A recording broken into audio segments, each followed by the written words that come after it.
It just feels like it's been a never-ending winter. And yesterday we did a photo shoot of our house. Brett, my brother, is a brilliant architectural photographer, and he came down and did a complete photo shoot of our house so that we can rent it out. And we had the best day we've had in, I think, probably about 2 months. And then today, hideous. It's likely to be like this for the next 4 or 5 days. Rain, howling westerly winds. In fact, that's a northwesterly at the moment, and there's a massive storm front coming, probably the biggest one of our season. So I'm actually come down to the boat to do a bit of flooring because I can't really do any work outside, but I've decided to do some more flooring, and that is down in here. Our port side hasn't been done yet, and as you can see, it's still raw fiberglass. I did actually flow coat the floor some time back just to tidy it up and make it a little bit neater, and certainly down in here I just want to make sure I get as much done as possible just in case we run out, because I bought a batch of the stuff and I want to make sure that I can actually buy that again. It is a stock line, however you just don't know with this sort of stuff. You could end up with a shortage somewhere. I'm hoping I can sort of zip around some of the big box stores and find another box if I can't find it in my local one. I checked yesterday, there was 5 boxes there, but a builder could come in and just clean the place out, and then all of a sudden you got to wait for months for stock to be replenished. Now, Janet's off to Tasmania tomorrow night. Apparently the coldest weather system in 50 years is about to hit Tasmania, and that's cold. That's snow down to sea level, which is very rare in Tasmania or anywhere in Australia. You never get snow to sea level. So in Tassie, they're expecting up to 50 centimetres in Hobart Saturday morning. It's Wednesday now, so she'll be down there for 4 days, hanging out mother-daughter time with Ellen. And in that situation, I'm here on my own. Ooh, awesome. I'm going to come down to the boat, might spend a few nights on the boat. And if it's going to be blowing a gale like this, that means that flooring is going to get completed. So I'm pretty happy about that. Now, I've already pretty much put all the laminate down here all the way through the saloon. I started doing all the edging the other day. We decided not to go with the black edging. It's going to be the hardwood finish. And as you can see, it's actually looking pretty nice. Pretty much all finished on this side. I've got a couple of little slithers to do, but just getting that flooring down has been a huge lift to the whole feel of the place. Feels like home now. And yeah, I've just got the edging to do, which requires a lot of masking and a lot of caulking. I've also got the bathroom door up at the factory currently at the moment with the wooden inserts in it. That'll be something I can probably finish over the next week or so. So this is going to be a bit of an awkward job down in here because it's a very weird space. It's got all these little contorted corners, and it's going to be a lot of templating to do. But I do want to do this part first because it's very important, because we're coming down here a lot, particularly to use the head. I've already got the bathroom floor done. The shower will be my next job after I do the flooring. Pretty tough on the old knees, I'll tell you. But the thing is, you've got to cut it so you don't end up with tiny little slithers. So what I've done is I've actually moved it over about 5 centimetres so that the next piece is actually a substantial piece, because it's like a sliver around that curve there. It would have been like 1 centimetre of material. And you just can't do that with this stuff. What I've found is if it's only a centimetre, it just does not have enough grip on the floor, and ultimately it's just going to lift. So I'm better off sacrificing a little bit of material on a wider plank just to make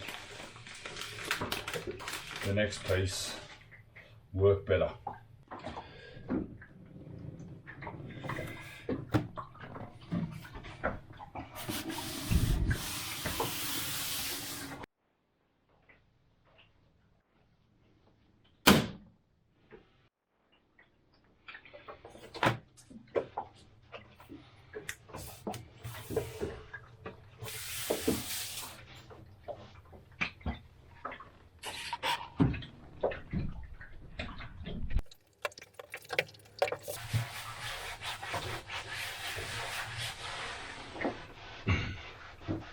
So what I'm doing is I've already sanded the floor here, but I'm actually giving it a really light sand with some 6-grit sandpaper just to etch the floor again, because it's had flow coat on and wax, and as I wipe off the wax with the acetone, I'm then able to ensure I get a much better stick down. I've found that wherever Janet's been polishing, which is around these walls, we're finding that it's just not sticking. So I've got to remove all of that surface polish wax before putting any of this down. So important because we want it to last as long as possible, and it's pretty easy to replace, but at the end of the day you got to make sure that it lasts as long as you possibly can, especially once we start to get into the hotter time of year where the humidity and the heat is going to affect the adhesive under here. But tell you what, I'm pretty impressed with it, how not so much easy it is to apply, because it's certainly a bloody job to fit it. But as long as you follow your protocol of cleaning, sanding, templating first, template before you do anything else, it goes down like a dream. And once it's down for good. Love it. Well, I'm certainly getting there. It's taken me a few hours to get to this stage, but you know, you just got to take your time, and it's going to take a long time, and it's pretty awkward working on my knees in here. I've just got a little slither over there to do, one long line down this side here. It's going to get a bit complicated here, and then the back corner here on this side is done.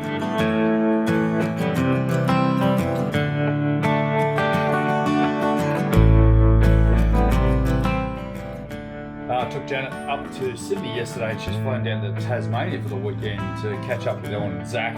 It's so good to be able to go and have some mother-daughter time alone without me interfering and obviously looking for my own agenda on the weekend. So it's really lovely for Janet to be able to go down there. So I've got like 4 days on my own. So what else would I do but come down to the boat? I'm going to stay here for a couple of nights and get some work done, to be honest. 2 days ago I came down and I finished this area here, so it's really nice to be able to see not much of the white and green flooring that's left after all these years, but I do need to redo a piece. I cut this piece, I'm not happy with it, so I'm just going to throw it out and redo it. Occasionally you just cut one wrong, and yeah, it was a bit hard. It was around a lot of contorted corners around the door jamb, but I'm not overly happy. I don't want to just bog it and fill it.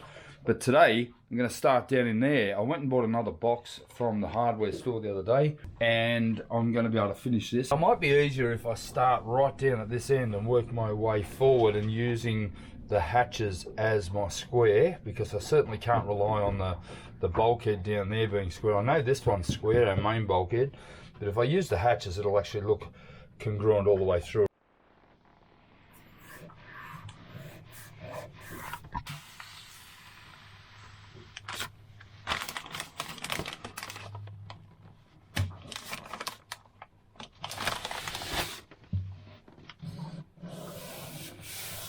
These cutouts are bloody difficult because you're sort of having to cut around features in the floor here, and you know, you never get them dead right, and then you've got to think about how I'm going to deal with this little slither here, because that's going to be quite an ugly piece there. Probably would have been better to have moved this over to here, but I would have ended up with it somewhere, and it may as well be there. But anyway, at least this one's cut. I'm not convinced it's going to be right, and you always test it first for 5 minutes or so, have a good look at it, because when you cock up, it takes hours to fix it.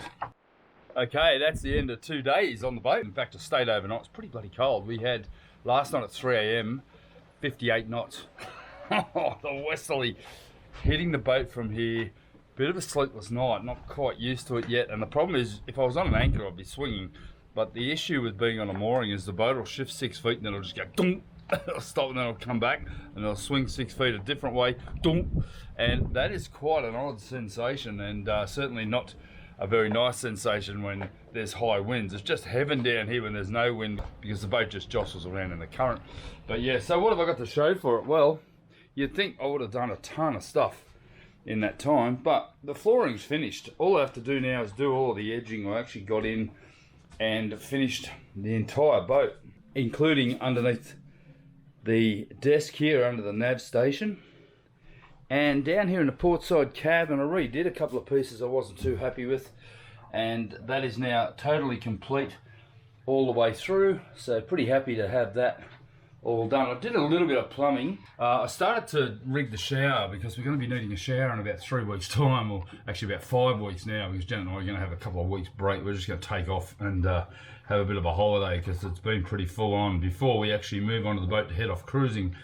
And we're heading onto the boat around mid-October, basically just to do some shakedown sails, and that'll be up to Sydney and back, and potentially down towards the south coast of New South Wales and into Victoria, which is the lake's entrance area, and down to the bottom of Bass Strait. Won't be going across Bass Strait, that's for sure. But yeah, it's all roughed in. It certainly isn't finished, but it looks absolutely beautiful. And what a difference to get rid of all the green and deal with all of that that sort of mess that we had here, all the white flow coat and the green foam, and yeah, it's starting to look really lovely. So I'll get in and hopefully finish that over the next couple of weeks. It's not really a priority right now to actually finish the flooring now. You know, I could probably do it once we're on board and just move on to systems, because I've still got a few systems I've got to iron out, and we've got no lights in the cabins yet, so that's going to be pretty much a priority. We need to deal with that before we get back on board in mid-October. It really is totally changing the look and feel of the boat, and it really does feel like home now. If you remember this a couple of years ago, what it actually looked like, and to look at it now and to think that we've done it all ourselves is pretty remarkable, really. And you know, it's a sad we haven't got a massive following on YouTube. I guess, you know, we're just an old couple working away at a boat.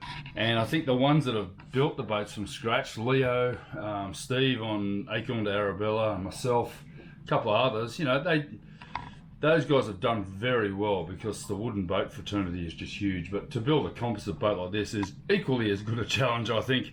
And the result is a modern boat that, you know, I can go sailing and I can live on this boat and be proud of what I've done, and pretty happy with that. So thanks for following, guys. It's really good to have patrons and YouTube watchers. Our patrons have really gotten this project onto the videos. The videos are there because I get support every single month from these guys. You know, it's not a lot of money, but it has really helped to tick along and pay for the subscription of the editing software. Buy me a camera every now and then, because these cameras don't last in this environment. Now we're in this environment, things tend to last a little longer, particularly electronic goods, because they're not in the dust.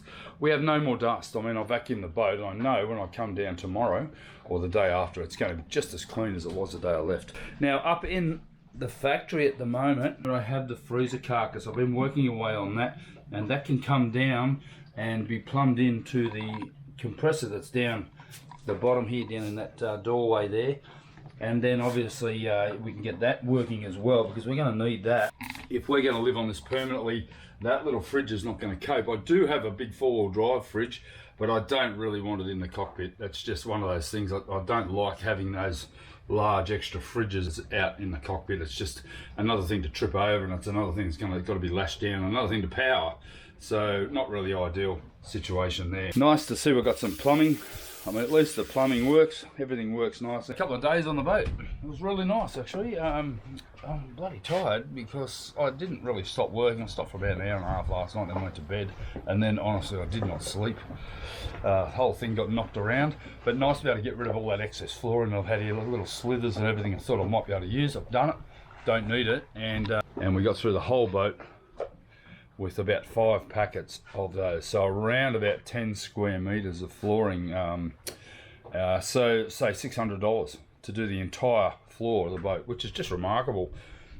It may eventually need to be replaced, but you know, it's cheap enough. I'll just keep a couple of spare packets of it at home, and then if we ever need a new piece, I can just whack it in and go from there. The other day when I was on the wharf after putting the sails on, I thought, I've got to get some stuff up to the factory that's actually too heavy to put back in the tender. And it's just an effort getting everything back in the tender. So while I'm at the wharf, I just chucked everything in the back of the truck. And I've come back up to the factory here today, about 5 days later, and I've bought the freezer unit back. Now this is the freezer module that Janet spent a whole lot of time restoring. We were actually given this with the mold.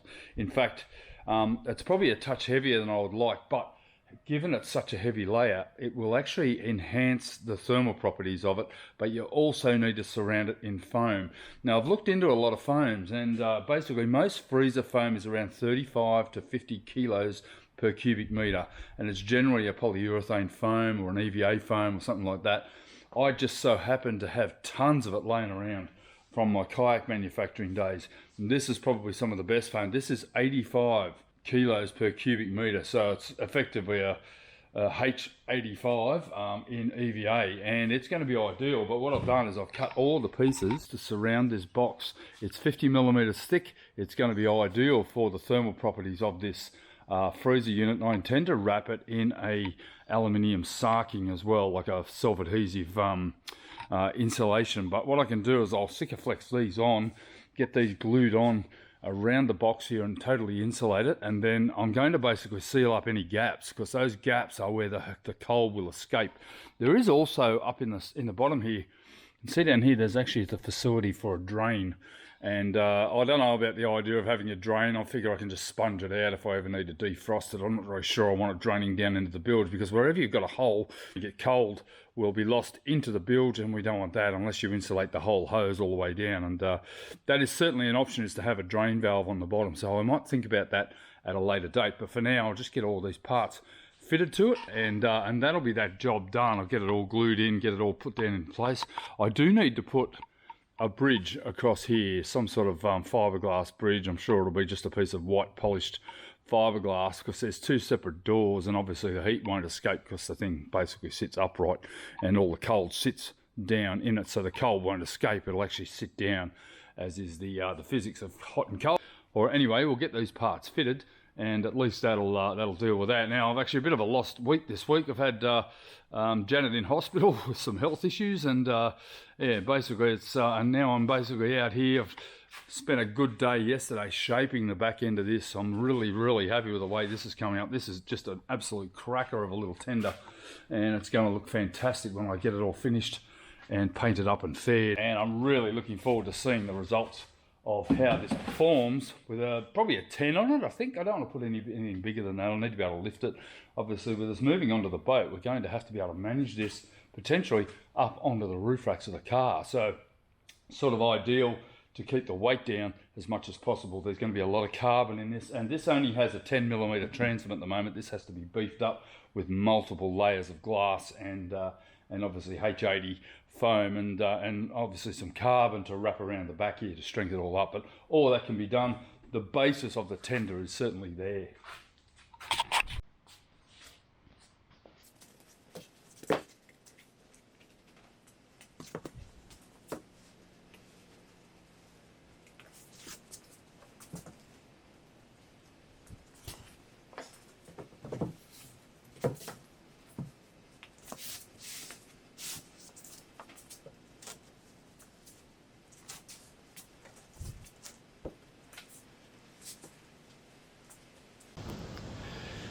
We have just arrived in Doha, and we left home yesterday in a hurry because we're on a last-minute trip to Monaco to see Sam and Veronica, and we've just arrived after, what, 18 hours of flying, and we're buggered, but we're here, and we're going to go and see Sam and Bon in Nice, and then move on to Monaco. It should be exciting, eh?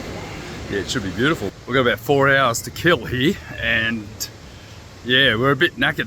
We've had a big run up. What you don't realise is that Janet and I have just prepared over the last month our home to move out of. And this is the beginning of our lifestyle cruising and living on the boat. And that all ended yesterday at about 5 o'clock in the afternoon. Actually the day before, then we headed straight to Sam's up in Sydney, spent the night there. He's currently in Nice in France, and we'll be working at the Monaco Super Yacht Show, and he's invited me along. So I couldn't go without Janet, could I? Could I? No, well, you could have. I said you could. But you wouldn't go.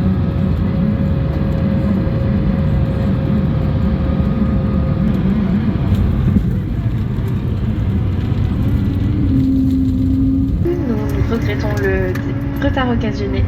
Au nom de Suisse, membre de Star Alliance et de tout votre équipage, nous...